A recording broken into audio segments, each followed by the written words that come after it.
Supreme court of Pakistan آج بھی پاکستان تحریک انصاف کا مخصوص نشستوں کا جو کیس ہے اس کو محترم جج صاحبان نے سنا، پیش رفت ہوئی ہے۔ ہماری طرف سے میں سمجھتا ہوں کہ سلمان اکرم راجہ صاحب نے اچھے دلائل دے رہے ہیں اور مشکل حالات میں دے رہے ہیں۔ جو بہت اہم ایک بات آج ایک محترم جج صاحب نے کی، میں سمجھتا ہوں کہ وہ آج کی اس پوری پروسیڈنگ کا اگر ٹیک اوے ہے تو وہ یہ ہے، جس طرح ہر بات کی تہ میں ایک بات ہوتی ہے، یا کسی مضمون کا ایک خلاصہ ہوتا ہے، یا کسی بھی ایک خاص قسم کے لیٹر کا ایک ہیڈنگ ہوتی ہے جس سے آپ کو پتہ لگ جاتا ہے کہ نیچے کیا ہے۔ تو آج بڑے ہی زبردست انداز میں ایک جج صاحب نے یہ کہا کہ یہ جو 2024 کا الیکشن تھا، اس کی مثال تو ایسے ہے جیسے کسی باکسنگ رنگ میں دو باکسر ہوں اور ایک باکسر کا ہاتھ باندھ دیا گیا ہو۔ آپ اندازہ کر سکتے ہیں کہ بندھے ہوئے ہاتھ کس باکسر کے تھے۔ لیکن سلام ہے پاکستانی قوم کو، میرے پاکستانیوں، سلام ہے پاکستانی قوم کو کہ پورے نظام نے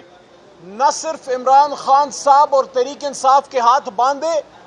میرے ہاتھ باندھے علی محمد کے، یہ کالا کوٹ جن ہاتھوں میں اس وقت جس بدن پہ یہ کالا کوٹ ہے، یہاں پہ ہتھکڑیاں ڈالی گئیں، ہتھکڑیاں ڈال کے باندھ کے مقابلے میں اتارا گیا۔ لیکن سلام ہے پاکستانی قوم کو، جس طرح سے انہوں نے غیرت دکھائی، پیار دکھایا، محبت دکھائی،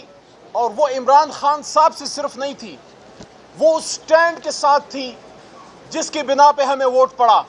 وہ سٹینڈ جس کی آج بھی ضرورت ہے۔ جب عمران خان صاحب نے، امت مسلمہ کے لیڈر نے، امریکہ جا کے یونائٹڈ نیشنز میں یہ بات کی تھی کہ اینڈ وی ول فائٹ، اور پھر پیچھے پارلیمنٹ ہاؤس میں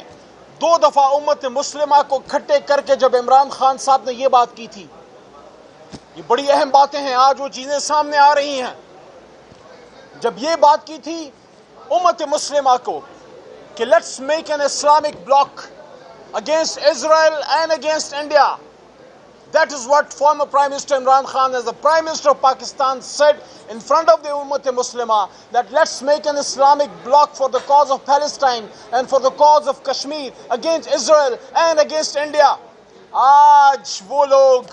عمران خان صاحب سے ٹویٹ کی ڈیمانڈ کرتے ہیں جس کی اپنی حکومت اس سٹینڈ کی وجہ سے گئی ہے کہ اس نے امت مسلمہ کی کاز پہ کمپرومائز نہیں کیا، اس نے ایبسولوٹلی ناٹ کہا، اس نے اسرائیل کو ماننے سے انکار کیا، اور صہیونیوں کے دل کے اوپر کھڑے ہو کے اس نے کہا کہ absolutely not and we will fight. تو پاکستانی قوم نے پھر جواب دیا، پاکستانی قوم نے 8 فروری کے الیکشن میں پھر جواب دیا،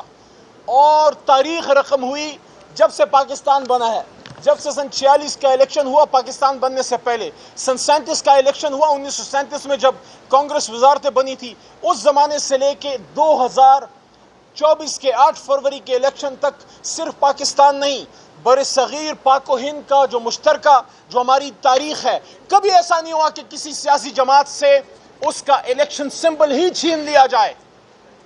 اور یہ بات یہاں سپریم کورٹ میں اس کیس میں پچھلے سال جب ہمیں ہمارے حق میں فیصلہ دیا گیا تو یہ بات محترم جج صاحبان نے مانی کہ تحریک انصاف ایک سیاسی جماعت تھی اور ہے، اس کو کیوں اس کے حق سے محروم کیا گیا۔ اور آج اس کورٹ روم نمبر 1 میں یہ بات دوبارہ کی گئی کہ right to vote and right to be represented ایک بنیادی حق ہے کسی بھی پاکستانی کا، اور یہ جو حق مارا گیا ہے، یہ صرف تحریک انصاف یا عمران خان صاحب کا یا ان خواتین کا نہیں ہے جن کی ریپرزنٹیشن، یا ہماری مائنورٹیز کمیونٹی کے لال مالی اس وقت آ جائیں گے، ان کا صرف حق نہیں مارا گیا، وہ کروڑوں پاکستانی جن کو عمران خان کی آنکھوں میں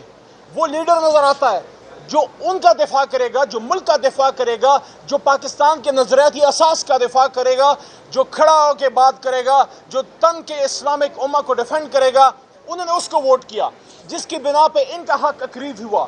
کہ ان کو اب وہ سیٹیں دی جائیں۔ تو یہ بھی یہاں پہ تسلیم کیا گیا ہے کہ آپ کسی کا حق کسی اور کو نہیں دے سکتے. پاکستان تحریک انصاف کی سیٹیں آپ کسی اور کو نہیں دے سکتے. ہم پر امید ہیں کہ ہمیں ہمارا حق ملے گا، کیونکہ مین فیصلہ تحریک انصاف کے حق میں پاکستانیوں ہو چکا. یہ بات آپ کو سمجھ آنی چاہیے. جو لوگ وکالت یا قانون اتنا نہیں بھی سمجھتے،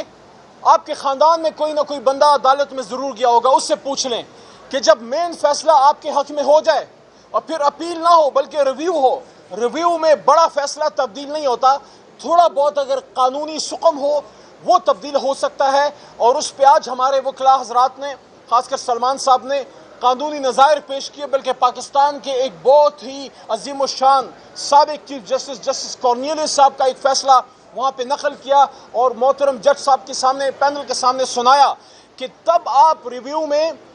اوریجنل فیصلہ چینج کر سکتے ہیں کسی حد تک، اگر یہ ثابت ہو جائے کہ کسی کا بہت بڑا کسی کا حق پہ ڈاکہ پڑا ہے یا بہت زیادہ کوئی قانون کے خلاف کچھ ہوا ہے. ایسا تو کچھ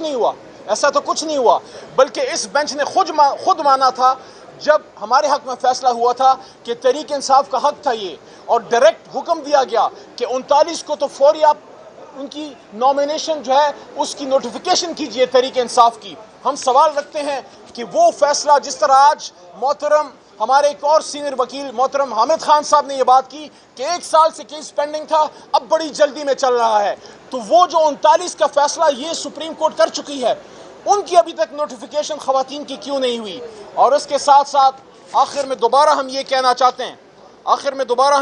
چاہتے ہیں کہ یہ تحریک انصاف کا حق ہے، تحریک انصاف کو اس کا یہ حق ملنا چاہیے. ریویو پٹیشن میں کبھی بھی بڑا فیصلہ، اوریجنل فیصلہ جو ہے وہ چینج نہیں ہوتا. تحریک انصاف کا حق مارا گیا، تحریک انصاف کی خواتین کا حق مارا گیا، مارجنلائزڈ کمیونٹی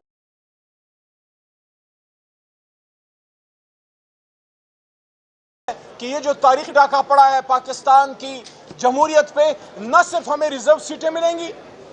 بلکہ انشاءاللہ ہمیں ہمارا جو ڈاکہ شدہ مینڈیٹ ہے وہ بھی ملے گا. عمران خان صاحب بھی باہر آئیں گے اور انشاءاللہ اسی پارلیمان سے بطور وزیر اعظم ایک بار پھر وہ اوتھ لیں گے. یہاں بڑی بات ہوتی ہے، آخری بات یہ بڑی اہم ہے. یہاں بڑی بات ہوتی ہے کہ تحریک انصاف کے ممبران نے انڈیپینڈنٹ کاغذات کیوں جمع کیے؟ انڈیپینڈنٹ کاغذات جمع نہیں کیے،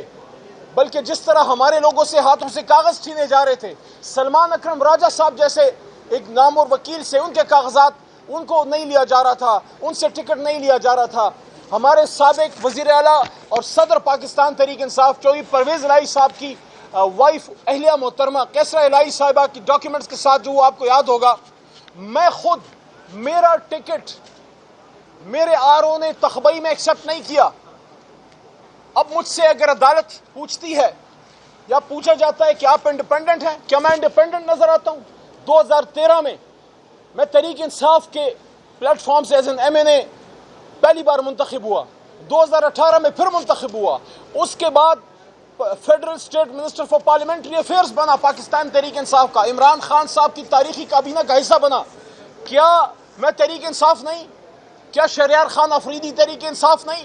کیا اسد قیصر صاحب جو عمران خان صاحب کا 96 کا ساتھی ہے وہ تحریک انصاف نہیں؟ وہ حالات ایسے تھے کہ ہم ٹکٹ دیتے تھے تحریک انصاف کا اور RO اس کو ایسے پھینکتا تھا جیسے اس میں پتہ نہیں 440 کا وولٹ کا کرنٹ ہے